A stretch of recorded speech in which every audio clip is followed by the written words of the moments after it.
Mais tout d'abord, qui est Euripide ?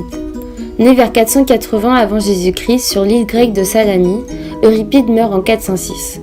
C'est l'un des 3 plus grands dramaturges de la Grèce antique avec Échille et Sophocle. Il commence vraisemblablement à écrire à l'âge de 18 ans. Contrairement à Sophocle, Euripide ne prend aucune part active à la vie politique, mais n'hésite pas à placer des allusions politiques dans ses écrits. La vie du poète est très mal connue.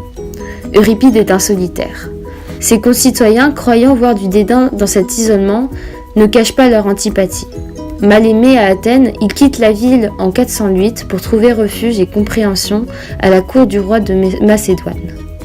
Il reçoit une immense consécration dans son pays après sa mort.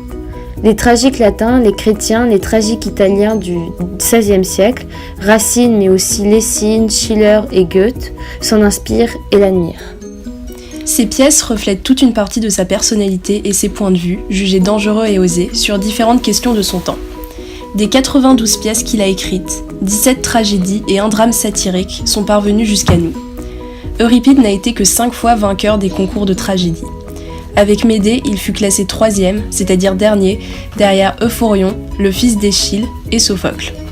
Les pièces les plus célébrées de son vivant furent Médée en 431 avant Jésus-Christ, Hippolyte en 428, les Troyennes en 415, Hélène en 412 et Oreste en 408. Euripide n'est pas un poète héroïque, mais celui d'une humanité douloureuse qui analyse lucidement les limites qui lui sont imposées et transforme ces limites en motifs d'action.